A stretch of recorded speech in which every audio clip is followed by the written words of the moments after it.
थोड़ा डिबेट में ज्यादा टाइम निकल गया, मजा आ रहा था इसलिए। संजीव पहले आप, उसके बाद अनंत। संजीव, ये जो मुझे लग रहा है, क्या मैं सही हूं? ये संविधान का मुद्दा बहुत इंपॉर्टेंट, सबको एहसास हो गया है, इसीलिए सारी महाभारत संसद में और बाहर अब एक संविधान के मुद्दे पर ही हो रही है। इमरजेंसी याद दिलाई जा रही है, घोषित इमरजेंसी की चर्चा हो रही है। संविधान डेफिनेटली इंपॉर्टेंट हो गया है। पिछले इलेक्शंस जिस तरह से हुए, जिस तरह से विपक्ष ने 400 पार के नारे को ट्विस्ट किया, अपने हिसाब से जोड़ा और आरक्षण समाप्त हो जाएगा ये नारा बुलंद कर दिया, उससे बीजेपी को नुकसान हुआ और बीजेपी उसके पलटवार में इमरजेंसी की बात कर रही है। लेकिन देखिए, और इमरजेंसी की बात करना उनका अधिकार है, नंबर 1, क्योंकि वो एक डेफिनेटली डार्क चैप्टर है, काला अध्याय है। नंबर 2, इमरजेंसी के साथ कोई भी नहीं खड़ा हो सकता, जैसे जूही सिंह जी बोली कि राहुल गांधी स्वयं इमरजेंसी के साथ नहीं खड़े हो सकते। लेकिन तीसरी बात जो मैं ये कह रहा हूं कि 50 साल पुरानी इमरजेंसी का जितना भी नगाड़ा पीटा जाए, वो आज के लोगों को उस तरह का प्रासंगिक नहीं लगेगा।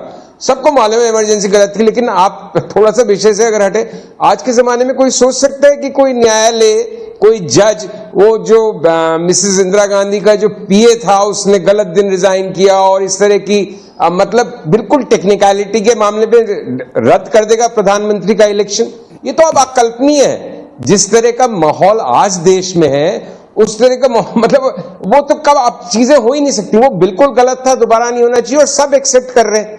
लेकिन जो हो रहा है, जिस तरह से स्पीकर डांट रहे विपक्षी लोगों को, तुम ये मत बोलो, तुम ये मत बोलो, मतलब बिल्कुल ये बहुत लोगों को लगता था और बहुत लोग ये भी कहते थे कि नहीं, बिल्कुल नहीं बदलेगा सरकार का मिजाज, वो 240 की संख्या से उन्हें बिल्कुल नहीं फर्क पड़ेगा, क्योंकि उनका एक सेट पैटर्न है।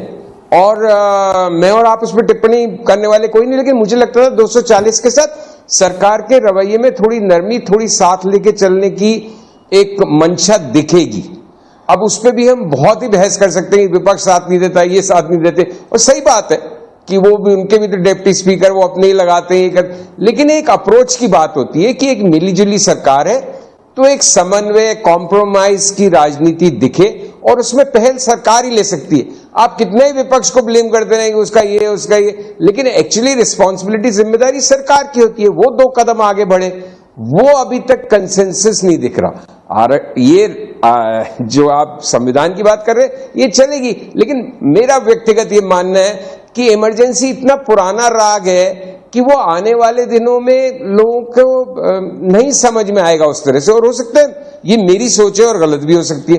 लेकिन अभी जो माहौल है, जिस तरह से सब नियुक्तियां होती हैं, जिस तरह से सारे कानून कायदे बदले जा रहे हैं, जिस तरह से विपक्ष को ट्रीट किया गया पिछले 10 साल, वो भी उसी तरह की अलोकतांत्रिक, इमरजेंसी मत कहिए, लेकिन अलोकतांत्रिक एक परंपरा के निर्वहन की उसमें से लगता है, और वो सरकार को सुधारना चाहिए, लेकिन वो ऐसा होता नहीं है। ऐसा हो नहीं रहा है।